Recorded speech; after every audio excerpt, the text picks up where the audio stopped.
Hi guys, hello बच्चे party. कैसे हो आप सब लोग? आई होप सभी बच्चे काफी अच्छे होंगे। माय डियर स्टूडेंट्स, मैं विनोद कुमार बहल आप सभी बच्चों का अपने इस चैनल में एक बार फिर से स्वागत करता हूं। बच्चों, आज की ये जो हमारी क्लास है, ये क्लास 12th जो बोर्ड्स 2024 के लिए प्रिपेयर कर रहे हैं, ये उन बच्चों के लिए पहली क्लास रहने वाली है। काफी मजे आने वाले हैं इस क्लास में। थोड़ा सा पहले मैं आपको बताऊंगा कि इस क्लास में हम क्या क्या करने वाले हैं।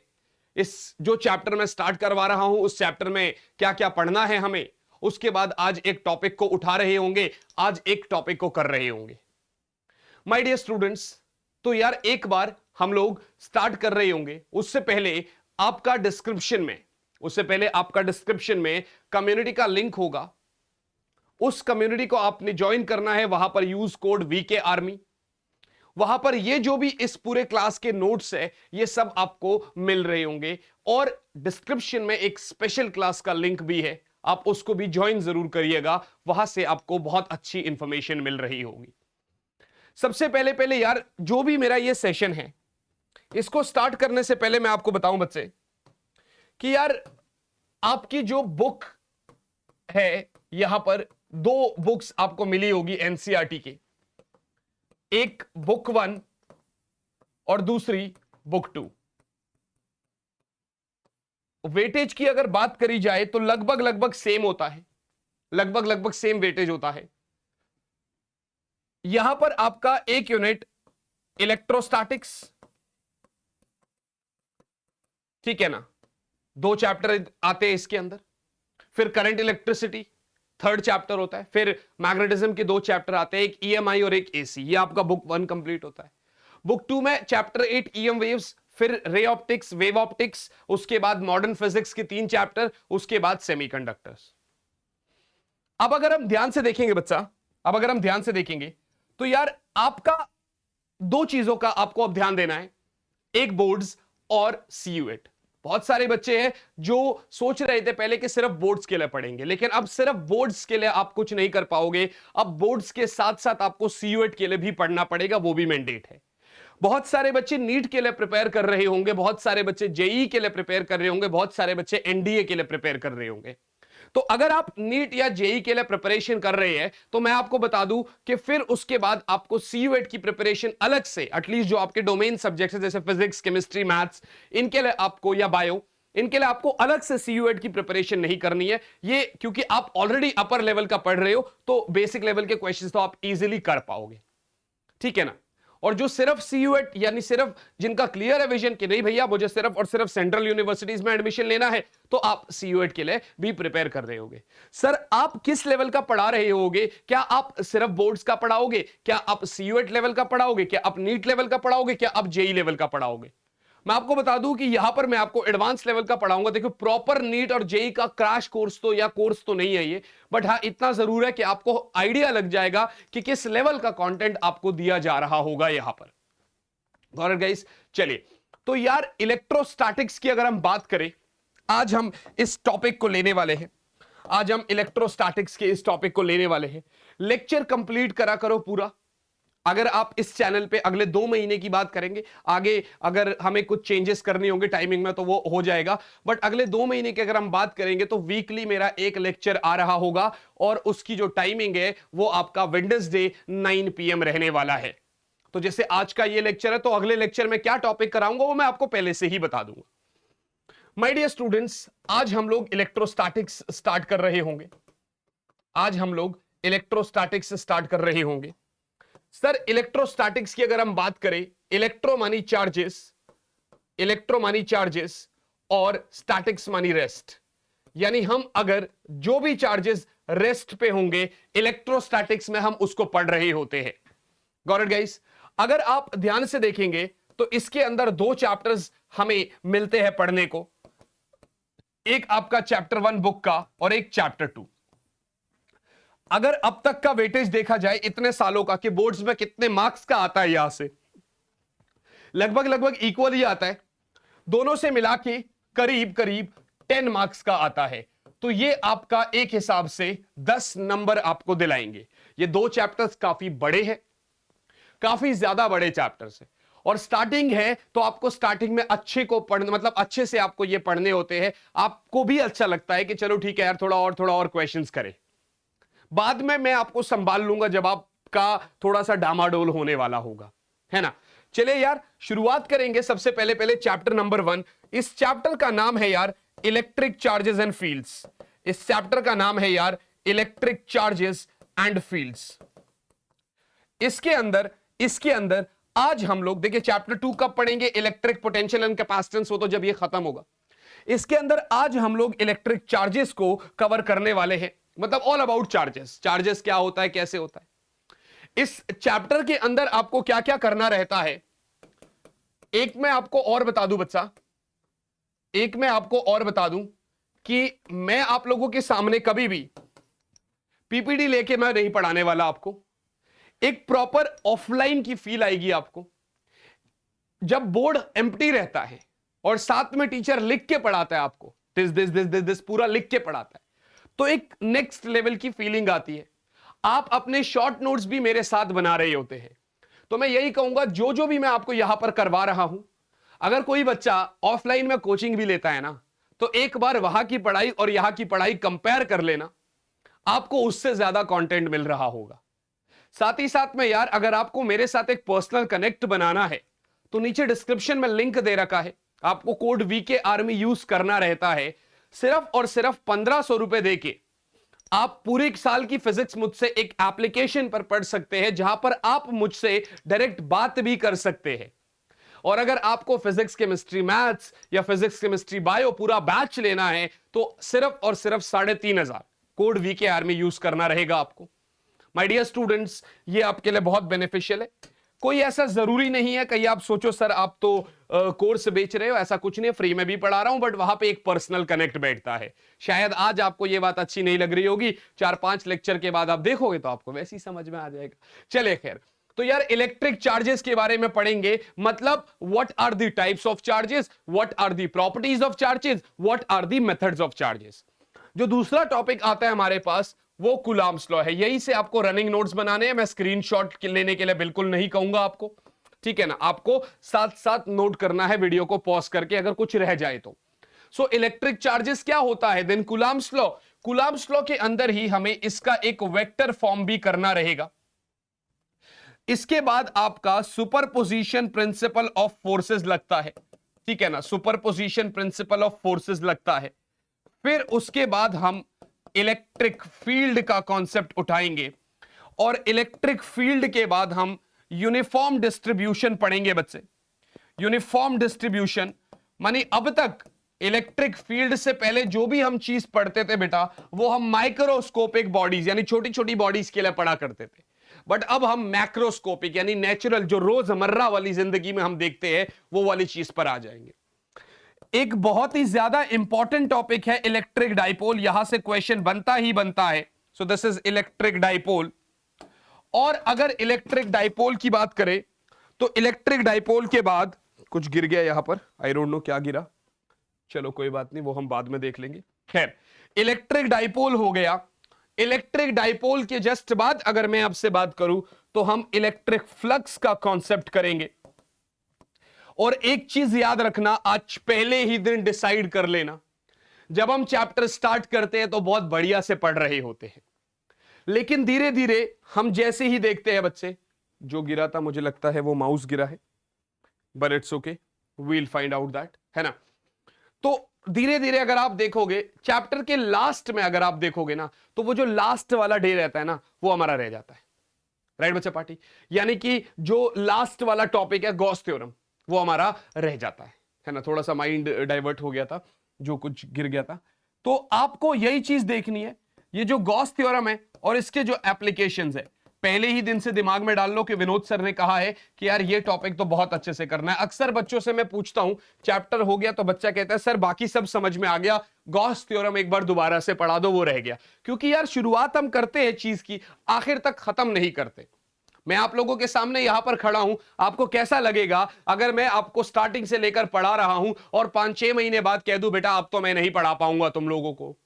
बुरा लगेगा ना, क्योंकि स्टार्ट किया पर बीच में छोड़ दिया। आपको यही चाहिए कि एंड तक पढ़े, तो आप क्यों नहीं करोगे? तो आप जो चीज शुरू करोगे उसको खत्म जरूर करेंगे, ये आपको प्रॉमिस करना पड़ेगा खुद के साथ। चलिए यार, स्टार्ट कर रहे होंगे इलेक्ट्रिक चार्जेस के बारे में। बच्चा स्टार्ट कर रहे होंगे इलेक्ट्रिक चार्जेस के बारे में। अगर आप ध्यान से देखोगे, अगर आप ध्यान से देखोगे तो यार इलेक्ट्रिक चार्जेस के बारे में जो हम स्टार्ट कर रहे हैं, ये चार्ज होता क्या है? ये चार्ज नामक चीज होती क्या है? अब सबको पता है कि कोई भी चीज जो है वो मैटर है, राइट?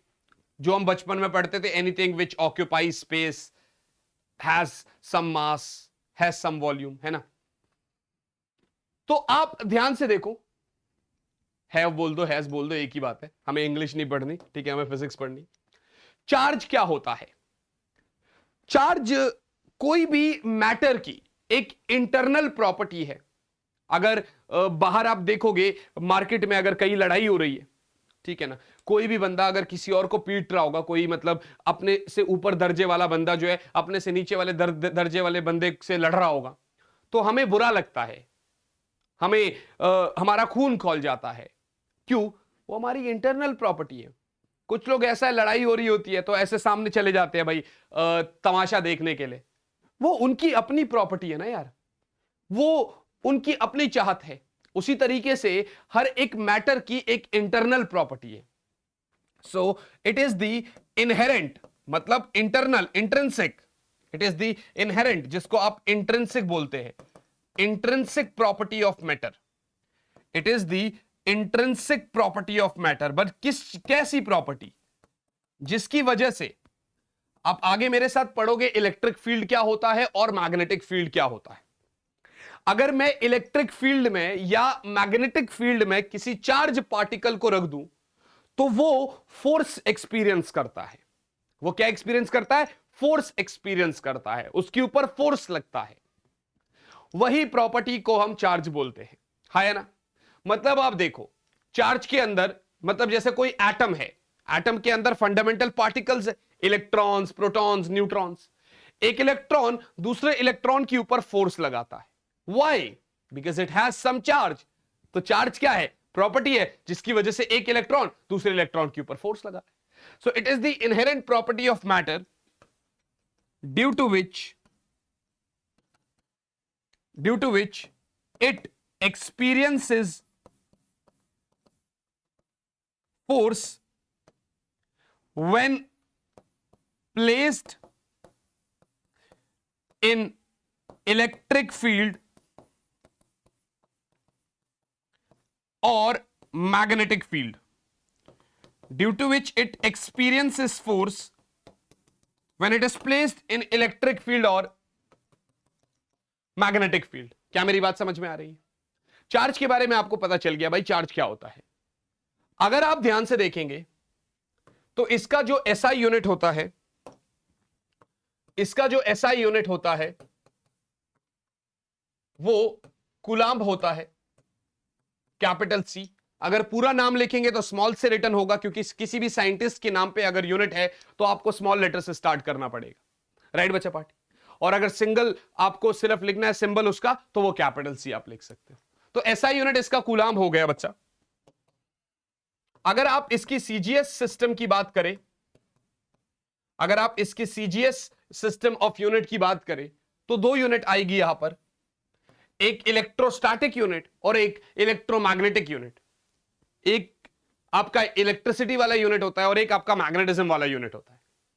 तो एक आपका इलेक्ट्रोस्टैटिक यूनिट, एक आपका इलेक्ट्रोस्टैटिक यूनिट और एक आपका इलेक्ट्रोमैग्नेटिक यूनिट।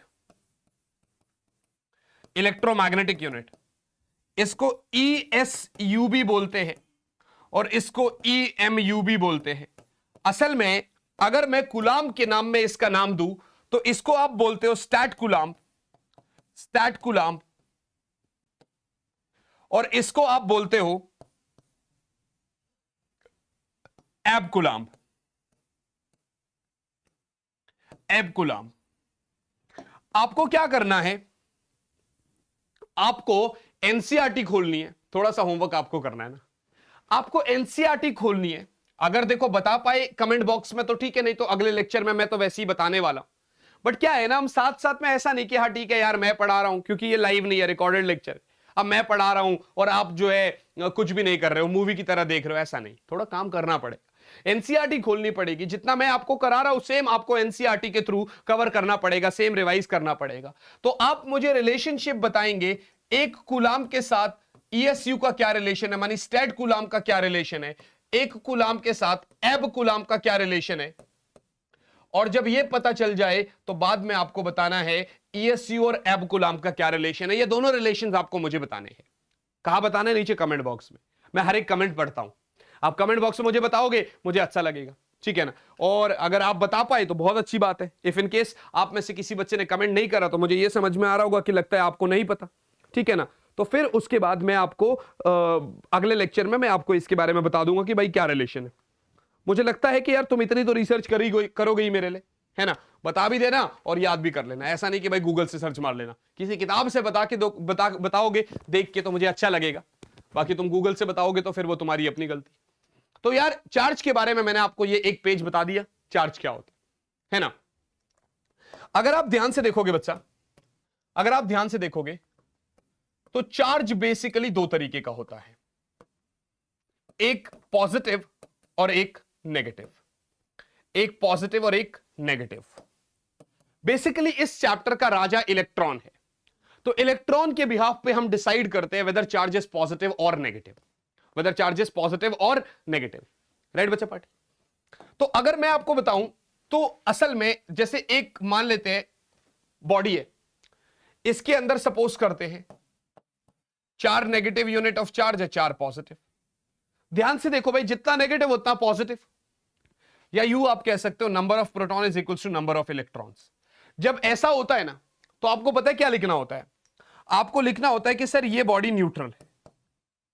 न्यूट्रल मतलब नेगेटिव चार्ज ने पॉजिटिव को बैलेंस कर दिया। तो इस बॉडी पे कितना चार्ज है, इस बॉडी का जो नेट चार्ज है वो 0 है।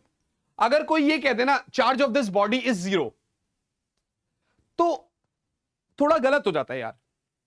चार्ज है बॉडी के अंदर बट नेट 0 है, जितना पॉजिटिव है उतना ही नेगेटिव है। क्या मेरी बात समझ में आ रही है? इसलिए मैंने इसको न्यूट्रल बोला, 0 बोलना अच्छा नहीं समझा मैंने इसको। बात समझ में आ रही है? जी हां।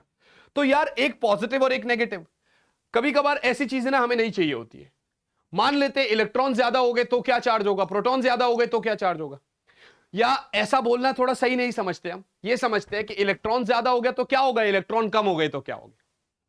तो अगर मैंने बोला excess of electrons, excess of electrons का मतलब बच्चा number of electrons is greater than number of protons, ठीक है ना। जितने अगर इलेक्ट्रॉन ज्यादा तो चार्ज ऑफ इलेक्ट्रॉन ज्यादा, इसका मतलब body is said to be negatively charge.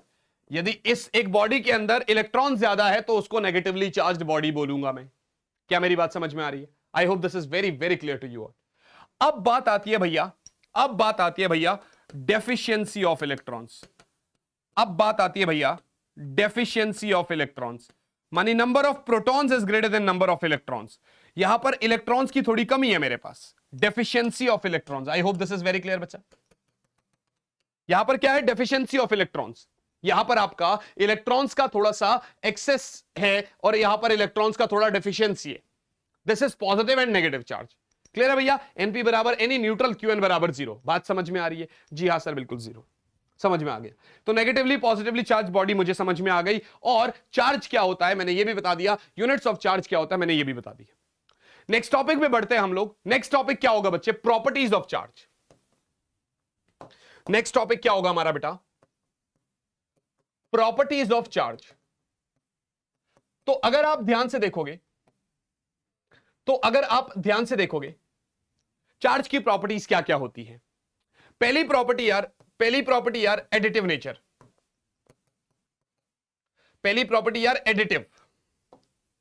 Additive का मतलब क्या होता है, जैसे अलजेब्रिक सम है ना भाई, 4 + 2 = 5, 4 - 2 = 2, तो ये एडिटिव नेचर को फॉलो करता है। मतलब आप ध्यान से देखो, यहां पर अगर 4 यूनिट चार्ज है और इसके साथ मैंने एक बॉडी मिलाई जिसमें 2 यूनिट चार्ज या 3 यूनिट चार्ज नेगेटिव है, 4 यूनिट पॉजिटिव 3 यूनिट नेगेटिव, तो ये नेट जो बॉडी बनेगी उस पे क्या होएगा भाई, उस पे 1 यूनिट चार्ज होएगा पॉजिटिव। 4 -3 बराबर क्या हो गया, 1 हो गया। 4 - 3 बराबर 1। सो एडिटिव नेचर में मतलब सिंपली आप ऐड कर पा रहे हो या सब्ट्रैक्ट कर पा रहे हो, this is additive nature. This is what बच्चा, this is additive nature. I hope this is very clear. So this is additive nature. Additive nature की बात अगर आप बात करते हो तो कंजर्वेटिव नेचर की बात आती है। किसकी बात आती है, कंजर्वेटिव।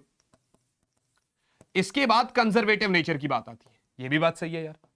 इसके बाद हमारी कंजर्वेटिव नेचर की बात आएगी। सर बिल्कुल ठीक है, कंजर्वेटिव नेचर की बात आ जाती है। सर कंजर्वेटिव नेचर में क्या होगा, पहले इसकी स्टेटमेंट लिखवा देता हूं, फिर आपको समझाता हूं थोड़ा देसी एग्जांपल से, आपको मजे आएंगे, आपको अच्छा भी लगेगा। HCV एक बुक है, HC वर्मा की एक किताब है, जिसके अंदर क्या लिखा हुआ है, net charge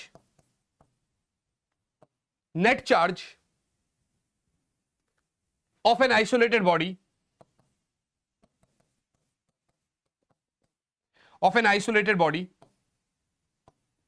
remains 0। Net charge of an isolated body remains 0।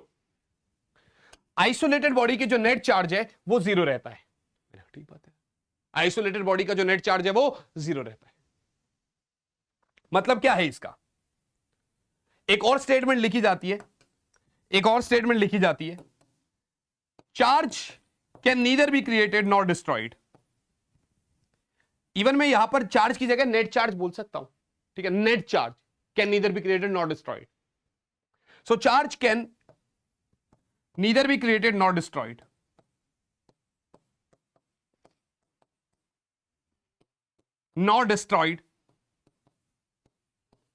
But it can convert from one form to another.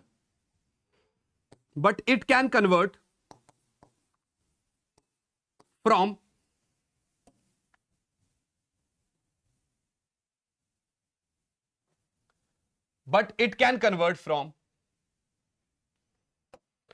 one form to another. ये भी बात सही है। What is the meaning of this thing? इसका क्या मतलब है भाई? इसका मतलब क्या है? It can convert from one form to another.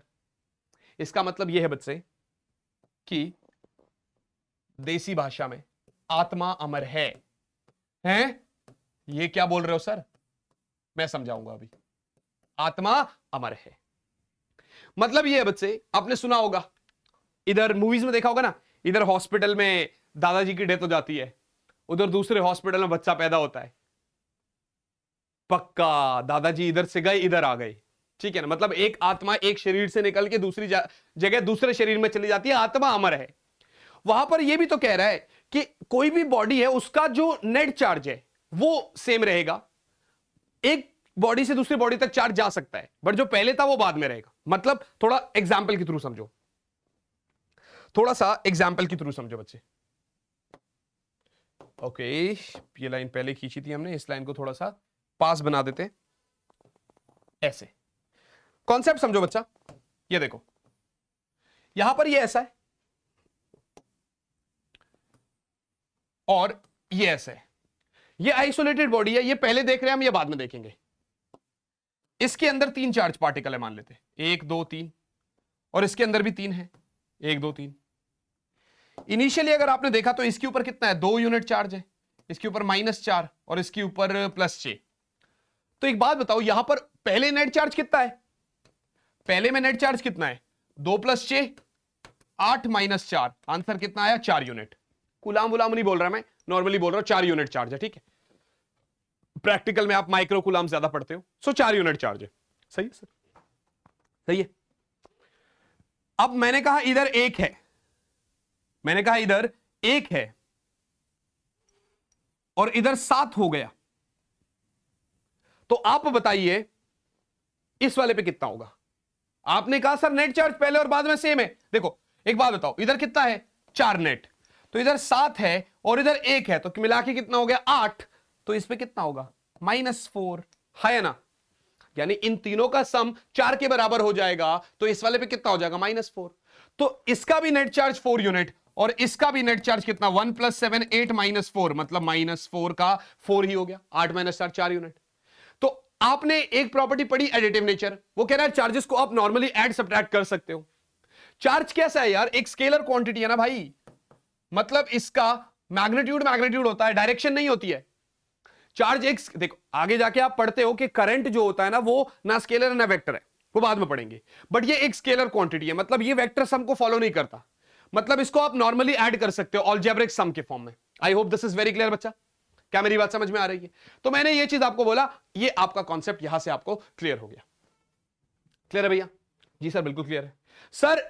Additive nature हो गया, कंजर्वेटिव नेचर हो गया। नेट चार्ज एक आइसोलेटेड बॉडी का कांस्टेंट रहेगा, पहले जितना था उतना ही बाद में भी रहेगा।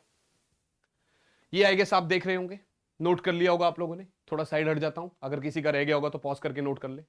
तीसरी प्रॉपर्टी होती है भैया क्वांटाइजेशन। तीसरी प्रॉपर्टी होती है भैया क्वांटाइजेशन नेचर। तीसरी प्रॉपर्टी होती है भैया क्वांटाइजेशन नेचर। सर ये क्वांटाइजेशन नेचर क्या होता है? सर ये क्वांटाइजेशन नेचर क्या होता है, एक बार इसको भी देख लेते हैं। ये बोलता है यार Q बराबर प्लस माइनस एनी। क्या मतलब है इसका? ये जो Q बराबर प्लस माइनस एनी बोल रहा है, what is the meaning of this? इसका मतलब ये है बच्चे, इसका मतलब ये है बेटा कि charge on a body, charge on a body is integral multiple of charge, is integral multiple of charge on electron. Charge on a body is integral multiple of charge on electron. क्या मेरी बात समझ में आ रही है? क्या ये, इसका क्या मतलब है? बात समझाता हूं आपको। देखो आपने कहा चार्ज एक बॉडी से दूसरी बॉडी तक ट्रांसफर कर सकते हो, मैंने कहा सही बात है यार। तो यार चार्ज अगर आप ट्रांसफर कर भी पा रहे हो तो कैसे ट्रांसफर कर पा रहे हो? इलेक्ट्रॉन के मल्टीपल में, एक इलेक्ट्रॉन दे दो, दो इलेक्ट्रॉन दे दो, चार दे दो, पांच दे दो, छह दे दो, आठ दे दो। आप 2.5 इलेक्ट्रॉन नहीं दे सकते, आप 3.5 इलेक्ट्रॉन नहीं दे सकते, आप 4.5 इलेक्ट्रॉन नहीं दे सकते। क्या मेरी बात समझ में आ रही है? तो आई गेस क्वांटाइजेशन नेचर आपको समझ में आ गया है, हाँ या ना?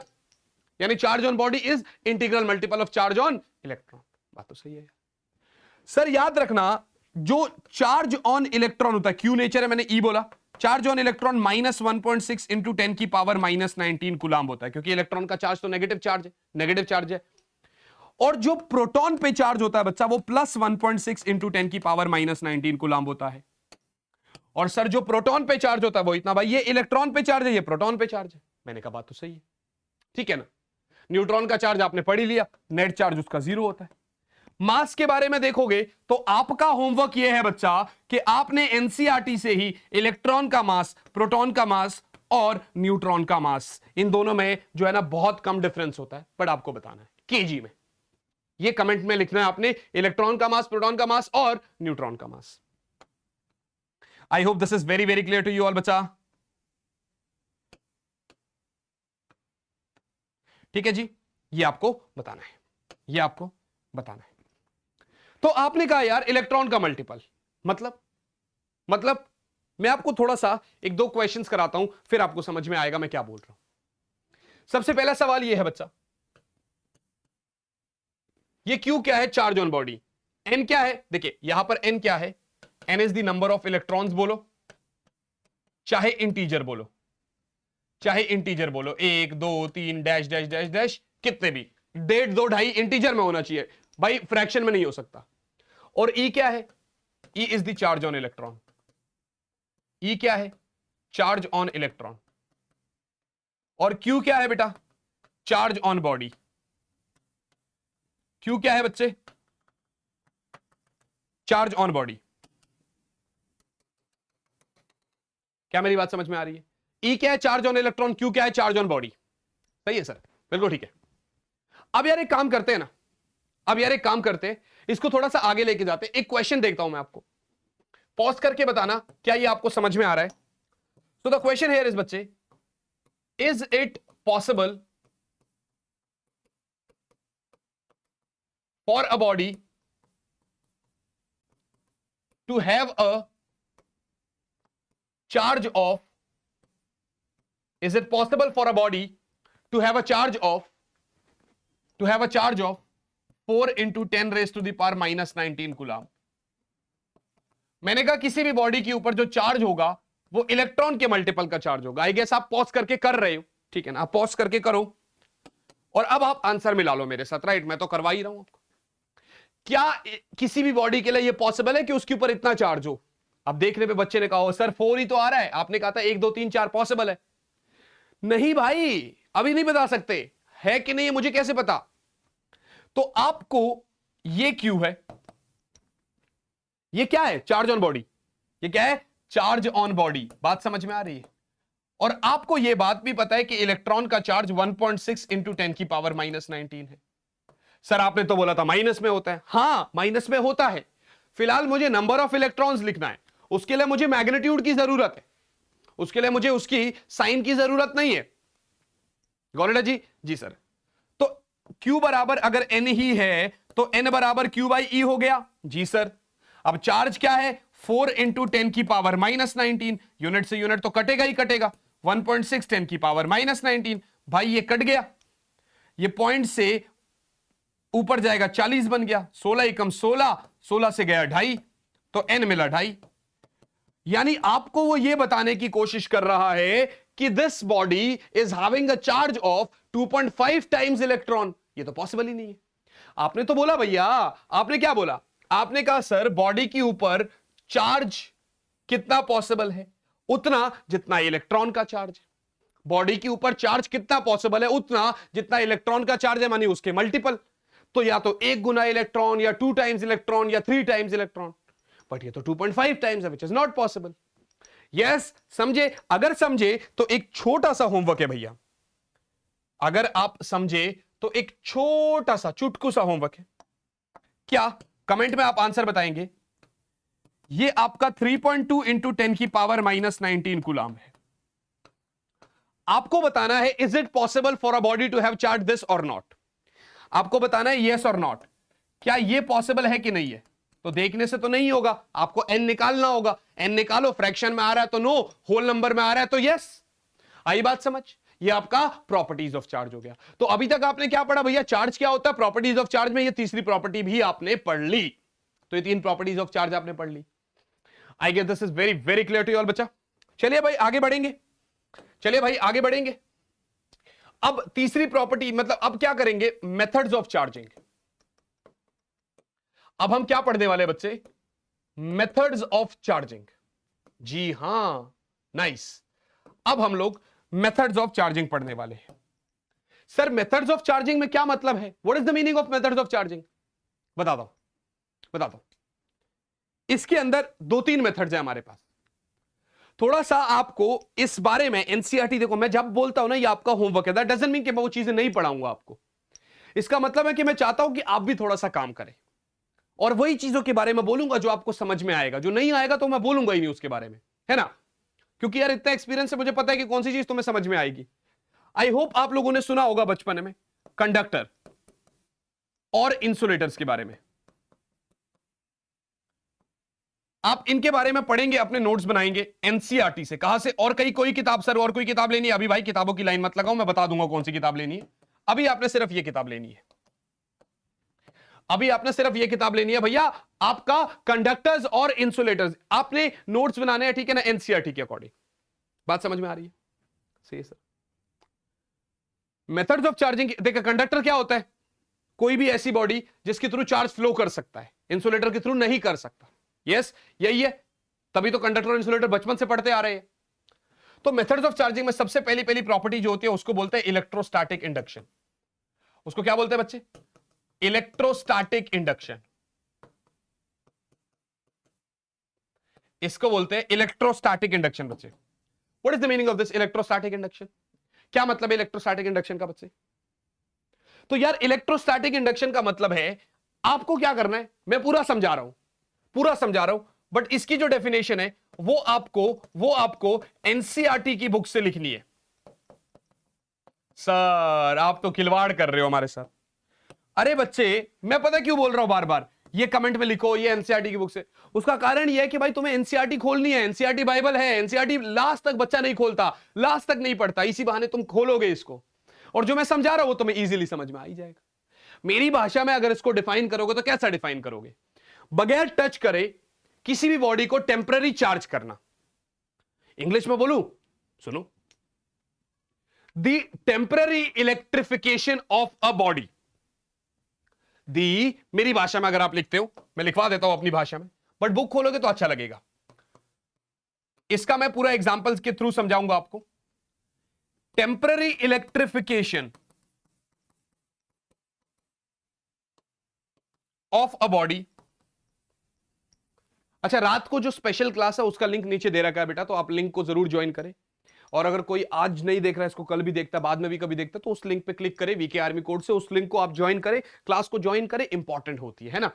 So temporary electrification of a body, बच्चे, temporary electrification of a body, the temporary electrification of a body by just placing a charged body near it. मतलब आपने क्या किया, बगैर टच करे एक बॉडी को टेम्पररी चार्ज कर दिया। मतलब क्या है इसका, अभी समझाते हैं। यहां तक आपने नोट कर लिया आई गेस, है ना। अभी समझाते हैं आपको इलेक्ट्रोस्टैटिक इंडक्शन का क्या मतलब है, अभी समझाते हैं with the help of example. तो एक काम करते हैं ना, इसको उठाते हैं यहां से और इसको यहां ले आते हैं, है ना। इसको उठाते हैं और इसको यहां ले आते, ठीक है ना। ये भी सही है, ये भी सही है। तो इसका एग्जांपल समझाता हूं मैं आपको इलेक्ट्रोस्टैटिक इंडक्शन का, थोड़ा सा अच्छे लेवल का एग्जांपल है। यदि हेडफोन्स यूज करने हो तो आप कर सकते हो, ठीक है ना, बड़े हो गए हो तुम, समझ ही रहे हो। मैंने क्या बोला आपको, देखो मेरे दो स्टूडेंट्स थे, मतलब एक ही स्टूडेंट था, एक स्टूडेंट थी मेरी, ठीक है ना, और एक तो उसके हस्बैंड। हस्बैंड मतलब चाहे तुम हस्बैंड हस्बैंड बोल लो, चाहे तुम बॉयफ्रेंड गर्लफ्रेंड बोल लो, चाहे तुम कुछ भी बोल लो, पति पत्नी और वो, मूवी देखे ना, पति पत्नी और वो, है ना। तो क्या हुआ यार, ये दोनों जिंदगी अच्छा खुशी से जी रहे थे, मतलब न्यूट्रल बॉडीज है ना, न्यूट्रल। पति पत्नी की वो के बीच में अगर, पति पत्नी के बीच में अगर कोई वो आ जाए तो तुम्हें पता ही है पति पत्नी के बीच में रिलेशन खराब हो ही जाएगा, है ना। तो यहां पर क्या हुआ, एक वो आ गई, ये नेगेटिवली चार्ज बॉडी है ना, क्या है, नेगेटिवली चार्ज रॉड है, एक रॉड है नेगेटिवली चार्ज, सही है सर। और ये क्या है, और ये क्या है, इंडक्शन क्या बोलता है, देखो चार्ज की एक और प्रॉपर्टी भी होती है, अगर आप लिखोगे यहां पर, अगर आप लिखोगे तो चार्ज की एक और प्रॉपर्टी भी होती है, वो लिख लेना आपने रजिस्टर में। Like charges repel each other, unlike charges attract, यानी पॉजिटिव पॉजिटिव को रिपेल करता है, पॉजिटिव नेगेटिव को अट्रैक्ट करता है, ठीक है ना। यहां पर ये रॉड नेगेटिवली चार्ज रॉड है, तो ये क्या करेगा, इंडक्शन की वजह से नेगेटिव के पास पॉजिटिव वाला आ जाएगा, आया ना, और नेगेटिव से नेगेटिव दूर जाएगा। पहला स्टेप हो गया, पहला स्टेप क्लियर है भैया, मतलब निगाहें तिरछी कर दी। अच्छा, ये मैडम मुस्कुरा के हेडफोन्स पे बात कर रही है, ठीक है ना, लेकिन इन भैया को ऐसा लग रहा है कि मुझे देख देख के मुस्कुरा रही है। इन दीदी को पता चल गया कि इनके उनके दिमाग में क्या चल रहा है, दूरियां तो बढ़ने वाली है। इसको रखे रखे, इसका चार्ज उतना ही है अभी भी, इसको रखे रखे हमने दोनों के बीच में थोड़ी सी दूरियां बना ली, हमने दोनों के बीच में थोड़ी सी दूरियां बना दी। ये वही है, अभी भी वैसा ही है बच्चे, 1 2 3 4 यूनिट, 1 2 3 4 यूनिट, ठीक है जी। अब हम इतनी दूरी बना चुके हैं कि ये आपस में इंटरैक्ट तो नहीं करेंगे, ठीक है ना, लड़ाई हो चुकी है ना भाई, मनाना तो पड़ेगा। अब इन भैया को पता चल जाता है कि ये तो अपने उनके साथ बात कर रही थी और फिर मुस्कुरा रही थी, मुझे देख देख के नहीं मुस्कुरा रही थी। दिल तो इनका भी टूट गया, लेकिन क्या करे बेचारे, दोनों आपस में एक दूसरे से प्यार तो बहुत करते हैं। तो ये फिर क्या हुआ, तुम समझ ही सकते हो, दोनों का एक दूसरे की तरफ अट्रैक्शन होगा, है ना। मतलब अट्रैक्शन का मतलब बॉडीज में अट्रैक्शन नहीं हो रहा, बट चार्जेस क्या हुआ, पॉजिटिव इधर आ गया, नेगेटिव इधर आ गया, पास पास रखे है, ठीक है ना। इसने मुझसे पूछा, विनोद सर ऐसी ऐसी कहानी हो गई मेरे साथ, रोते रोते, यू नो मैं तो चाहता ही नहीं भाई। तो मैंने इसको क्या सलाह दिया? तुम पहले कमेंट करो मैंने क्या सलाह दिया होगा, पॉज करके, है ना। जो एक बार धोखा दे सकता है वो बार बार धोखा दे सकता है। एंड नाउ, अब आप समझ ही गए होंगे, this is the third step, this is the second step. They both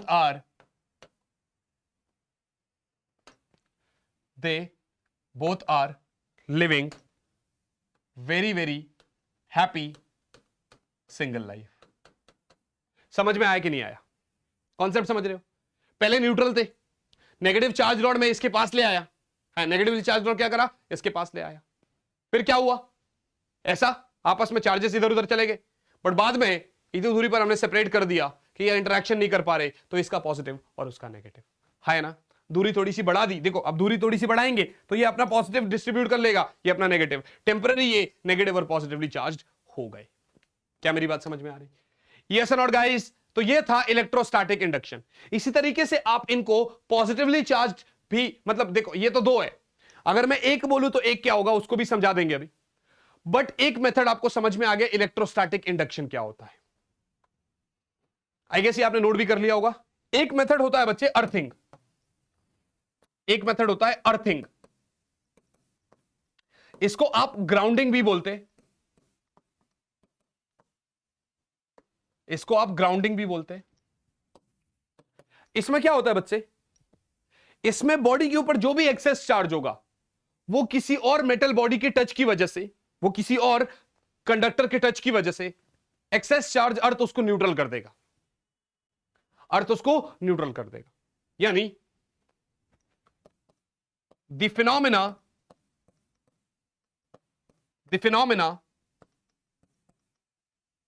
in which earth neutralize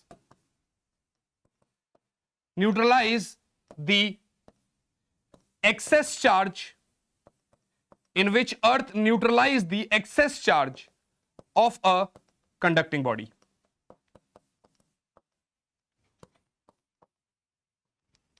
अब चाहे आप with the help of another conductor लिखो चाहे ना लिखो, पेपर में अक्सर पूछता नहीं है कि अर्थिंग और ग्राउंडिंग क्या होती है, बट मैंने आपको बता दिया। So it is the phenomena in which the earth neutralise the excess charge of a conducting body, this is known as earthing और ग्राउंडिंग। मतलब मैं समझाता हूं, देखो मेरे पास एक कंडक्टिंग स्फीयर है, ठीक है जी, और इसके ऊपर मान लेते हैं पॉजिटिव चार्ज एक्सेस में है, और ऐसा ही एक और बना लो भैया, कंडक्टिंग स्फीयर है और इसके ऊपर एक्सेस में नेगेटिव चार्ज है, ठीक है ना, इसके ऊपर एक्सेस में नेगेटिव चार्ज है। अब मैं तो कंडक्टर हूं, तो मैंने क्या किया, मैंने इसको टच किया और मेरे थ्रू अर्थ ने इसको इलेक्ट्रॉन दे दिए, है ना। तो इसका जितना पॉजिटिव था वो न्यूट्रल हो गया, भाई पॉजिटिव को नेगेटिव दोगे न्यूट्रल हो जाएगा। सिमिलरली अगर आप इसकी बात करोगे तो ये इलेक्ट्रॉन अर्थ ने ले लिए इससे और एक्सेस हो गया, मतलब जो एक्सेस चार्ज है वो न्यूट्रल बन गया। यार आप घरों में ही देख लो, तीन तरीके के वायर आप यूज करते हो, live wire, neutral wire, earth wire. Earth wire किस लिए होता है, जो बड़े बड़े हमारे अप्लायंसेस होते हैं, जैसे फ्रिज हो गया, रेफ्रिजरेटर हो गया, आपका टीवी हो गया, जितने भी बड़े बड़े अप्लायंसेस होते हैं आपके, ठीक है ना, जो आपका आयन हो गया, प्रेस वाला जो चीज है, जब आप उसको देखते हो तो क्या होता है, वो अर्थ वायर से कनेक्टेड होती है। तो अगर मान लो कभी गलती से लाइव वायर मेटल बॉडी से टच कर भी गया, तो आपने अगर उसको टच करा तो असल में क्या हुआ, एक्सेस चार्ज अर्थ वायर के थ्रू वो ऑलरेडी न्यूट्रलाइज कर चुका है, तो आपको शॉक नहीं लगता। फिर बात समझ में आ रही है? तो ये है अर्थिंग और ग्राउंडिंग। मतलब इसमें नेट मेन कंक्लूजन क्या निकला कि यार to neutralize the excess charge of a body, to neutralize the excess charge of a body with the help of by earth की वजह से। इसका सिंबल क्या होता है, ऐसा होता है इसका सिंबल होता है ऐसे। अगर मैंने बोला ये है और मैंने ऐसा बोला, तो इसका मतलब ये आपका अर्थ हो गया, इसका मतलब इसकी अर्थिंग करी है हमने, कभी आपने देखा होगा, आप हाथ में लैपटॉप लेते हो, यूज करते करते आपको थोड़ा करंट सा लग जाता है। इसका मतलब जहां पे आपने उसको कनेक्ट कर रखा है, हो सकता है वहां की अर्थिंग ठीक से ना काम कर रही हो। बात समझ में आ रही है? तो ये था अर्थिंग और ग्राउंडिंग। दूसरा स्टेप, पहला स्टेप भाई मेथड्स ऑफ चार्जिंग में इलेक्ट्रोस्टैटिक इंडक्शन, दूसरा स्टेप अर्थिंग और ग्राउंडिंग। अब तीसरे स्टेप की अगर मैं बात करूं, तो तीसरा स्टेप जो है उसको कंडक्शन बोलते हैं। चाहे आप देखो, दो चीजें हैं, या तो आप रबिंग बोल दो। आपकी एनसीईआरटी को खोलोगे तो आपको सबसे पहले पहले क्या होता है, रबिंग दिखाई देगा। जैसे वो कहेगा सिल्क रॉड से ग्लास रॉड को, आपने सिल्क की क्लॉथ से ग्लास रॉड को रब करा, ऐसे देखो, आप ऐसे रब करोगे आपके हाथ भी गर्म हो जाएंगे। कभी आपने देखा है बचपन में ऐसा पेन को या कंघी को ऐसा ऐसा बालों से करते हैं और फिर कागज के छोटे छोटे पेपर इसके ऊपर चिपकते हैं, फिर उसके बाद एकदम से गिर जाते हैं। उसको बोलता है रबिंग या फ्रिक्शन। इसको बोलते हैं रबिंग या फ्रिक्शन। कॉन्सेप्ट समझ में आया? जैसे अगर मैं आपको देखे एग्जांपल, आप एनसीईआरटी से पूरे पढ़ लोगे। जैसे मैंने बोला सिल्क क्लॉथ है, एक सिल्क का कपड़ा है, इसको मैंने रब किया, किससे? ग्लास रॉड से। इस सिल्क के कपड़े को मैंने ग्लास रॉड से रब किया, तो क्या हुआ भाई? तो क्या हुआ बच्चे? सिल्क का क्लॉथ है, ग्लास रॉड के साथ रब कर दिया गया। बात तो सही है यार। तो बेसिकली अब यार ये ग्लास रॉड से इसके पास इलेक्ट्रॉन्स चले जाएंगे, ग्लास रॉड से इसके पास इलेक्ट्रॉन्स चले जाएंगे, तो ट्रांसफर ऑफ इलेक्ट्रॉन हो गया। तो जिससे इलेक्ट्रॉन्स निकल रहे हैं यानी डेफिशिएंसी हो गई, यानी वो पॉजिटिव बन गया, और जिसके पास चले गए वो नेगेटिव हो गया, है ना बच्चे? तो इसका मतलब इस सीरीज में भैया ग्लास रॉड क्या बन गया? पॉजिटिव, और सिल्क क्लॉथ क्या बन गया? नेगेटिव। क्वेश्चन ऐसा भी पूछता है कि अब सिल्क क्लॉथ के पास अगर मैं, क्योंकि नेगेटिव बन गया, अब अगर इसके पास नेगेटिव चार्ज वाली कोई बॉडी लेके आऊंगा तो रिपेल कर जाएगा, क्या मेरी बात समझ में आ गई? अगर ग्लास रॉड के पास कोई पॉजिटिव चार्ज वाली बॉडी ले आऊंगा, रिपेल कर जाएगा। सही है? क्या मेरी बात समझ में आ रही है ना? तो ये यार रबिंग या फ्रिक्शन होता है। एक मैं कंडक्शन की बात बोलता हूं। कंडक्शन में क्या पढ़ रहा हूं मैं यहां पर? देखिए, फिलहाल हम आइडेंटिकल बॉडीज की बात करते हैं, रेडियस सेम है दोनों का रेडियस सेम है बच्चा, आर आर है। अब दोनों को मैं टच में लेकर आया। नेक्स्ट चैप्टर में आप पढ़ोगे पोटेंशियल के बारे में। तो जब मैं दोनों को कांटेक्ट में लेके आता हूं बच्चे, तो उस केस में क्या होता है? उस केस में आपका यहां पर कुछ नहीं होता, चार्ज का ट्रांसफर होता है। उस केस में चार्ज का ट्रांसफर होता है। और चार्ज का ट्रांसफर कब तक होता है? उस केस में चार्ज का ट्रांसफर होता है, और चार्ज का ट्रांसफर कब तक होता है? चार्ज का ट्रांसफर भैया तब तक होता है जब तक आपका पोटेंशियल सेम नहीं हो जाता। अब आप पोटेंशियल नहीं जानते तो आप यह समझ लो कि जब तक दोनों पर चार्ज सेम ना हो जाए, मतलब सेम का मतलब जब तक आर आर रेडियस है, अब एक के पास 100 है, दूसरे के पास 50 है, आप एक साथ लेके आ गए, दोनों के पास सेम सेम पैसे चाहिए, तो 75-75 हो जाएंगे भाई। 100 और 50 को ऐड करो, 2 से डिवाइड मार दो।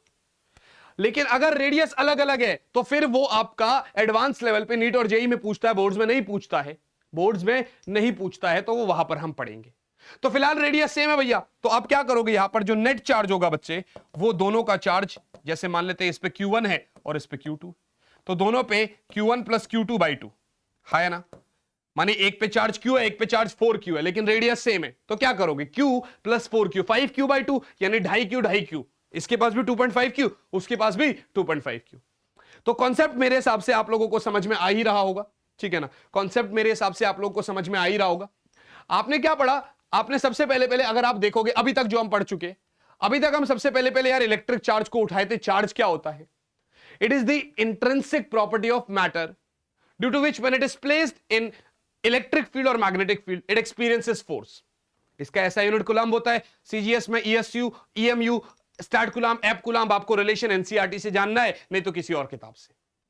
चार्ज एक स्केलर क्वांटिटी होती है, पॉजिटिव नेगेटिव। इलेक्ट्रॉन का एक्सेस है तो नेगेटिवली चार्ज बॉडी, डेफिशिएंसी है तो पॉजिटिवली चार्ज बॉडी।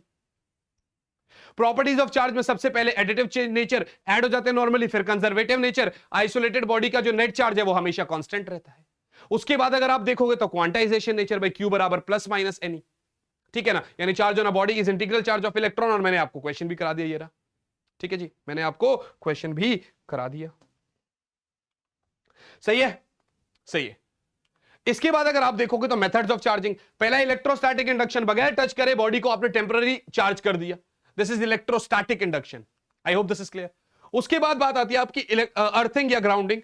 अर्थिंग में क्या होता है, एक्सेस चार्ज को न्यूट्रलाइज करना, बॉडी के एक्सेस चार्ज को न्यूट्रलाइज करना। और अगर आप आगे पढ़ोगे तो कंडक्शन, इसमें क्या होता है, आपने टच करा बॉडीज को तो चार्ज दोनों के बराबर हो गए, डिवाइड हो गया, फॉर्मूला बन गया Q1 प्लस Q2/2। इसके ऊपर हम बहुत सारे क्वेश्चंस करेंगे अगले लेक्चर में, टेंशन मत लेना बिल्कुल भी। रबिंग और फ्रिक्शन में क्या होगा, जैसे दो चीजों को अगर मैं आपस में रब कर रहा हूं तो एक से दूसरे के पास इलेक्ट्रॉन ट्रांसफर होगा, जिसके पास इलेक्ट्रॉन गया वो नेगेटिवली चार्ज हो गया, जिससे इलेक्ट्रॉन चला गया वो पॉजिटिवली चार्ज हो गया। सर ये कैसे पता चलेगा कि किस बॉडी से किस बॉडी तक इलेक्ट्रॉन जाएंगे, आपने कैसे डिसाइड किया कि ग्लास रॉड से सिल्क क्लॉथ के पास ही इलेक्ट्रॉन चले गए, सिल्क क्लॉथ से ग्लास रॉड के पास क्यों नहीं आ सकते थे? तो इसको बोलते हैं एक्टिविटी सीरीज। ये मैं आपको अगली क्लास में लिखवाऊंगा, एक्टिविटी सीरीज। आपको ये भी एनसीईआरटी से पढ़नी है, एनसीईआरटी में दी हुई है टॉप टू लोअर, ऊपर से नीचे तक, है ना, कि भाई मान लो ग्लास रॉड है, फिर दूसरा, फिर दूसरा, फिर दूसरा, तो इन सब की एक्टिविटी सीरीज है, ठीक है ना। तो आपको एनसीईआरटी से ये मिलेगा, और मैं आपको अगली क्लास में इसका बारे में बताऊंगा कि भाई एक्टिविटी सीरीज क्या है, ठीक है ना। नीचे आपको कम्युनिटी दे भी रखा है, तो मैं कम्युनिटी पे भी हो सकता है अगले लेक्चर से पहले ही आपको इन सारे नोट्स के बारे में डाल दूं, तो आपको इन्फॉर्मेशन पता चल जाएगी। यहां तक मैंने आपको कराया, मेरे को ऐसा लगता है कि आपको लेक्चर बहुत अच्छा लगा है और आपको पसंद भी आया होगा, आई होप सो। अगर आपको अच्छा लगा तो यार देखो लाइक जरूर करना, लेक्चर को शेयर करो अपने दूसरे दोस्तों के साथ, उनको बोलो कि हाँ भाई, अब देखो पहला लेक्चर थ्योरेटिकल था तो थ्योरी मैंने पूरी पढ़ा दी, लेकिन फिर भी मैंने तुमको सोने नहीं दिया, थ्योरी में भी मैं तुम्हारे लिए बहुत इंटरेस्टिंग बना रहा था लेक्चर को। अगले लेक्चर से तो न्यूमेरिकल्स पढ़ेंगे, मतलब पूरा फॉर्मूला बेस्ड होगा, तो उसमें तो क्वेश्चंस की सॉल्विंग होगी, कॉन्सेप्ट पढ़ा क्वेश्चन पढ़े, कॉन्सेप्ट पढ़ा प्रॉब्लम्स लगाए, कॉन्सेप्ट पढ़ा प्रॉब्लम्स लगाए, उसमें तो और मजे आएंगे। अभी तक तो डेरिवेशन ही नहीं आए। तो देखो बच्चों, अगर अभी तक आपने पढ़ना शुरू नहीं किया है तो मैं आप सभी बच्चों से यही एक बात की रिक्वेस्ट करूंगा कि यार अब टाइम जो है ना, हमारे पास पूरा 1 साल है, लेकिन वो गलती मत करो जो हर कोई करता है। क्या गलती? कि चलो ठीक है यार, लास्ट के 1 वीक में पढ़ लेंगे, लास्ट के 1 महीने में पढ़ लेंगे, लास्ट के 2 महीने में पढ़ लेंगे। अभी से करोगे ना बेटा, मैं सच बता रहा हूं, तुम लास्ट तक एक एक चीज को याद करोगे। चीजों को कैसे याद करना है ये मैं बताऊंगा तुमको, तो इस बात की भी टेंशन मत लेना, बहुत मजे आने वाले, तुमको बहुत अच्छा लगने वाला है। तो फिर यार फाइनली नीचे डिस्क्रिप्शन में लिंक दे रखा है बच्चे, अगर आपको यहां की पढ़ाई अच्छी लगती है और एक पर्सनल टच चाहिए, जैसे यहां पर पर्सनल आप बात नहीं कर पाते मुझसे, तो वहां पर आप मुझसे डायरेक्ट बात कर सकते हैं, फोन मतलब वॉइस के थ्रू भी बात कर सकते हैं, डायरेक्ट आप कॉल के थ्रू मुझसे बात कर सकते हैं। वहां पर नीचे बैच का लिंक है, बहुत एक मिनिमल अमाउंट है, वीके आर्मी कोड आप यूज करो, और हाँ क्लास में जरूर आना, उधर आपको बड़े मजे आ रहे होंगे। चलिए तो फिर आज के लिए इतना ही रखेंगे, signing off for today. All the very best बच्चा पार्टी, अच्छे से पढ़ाई करते रहे, मिलेंगे आपसे आप ही के अगले लेक्चर में। Till then all the best बच्चों, बाय गाइस, बाय और यस, जय हिंद।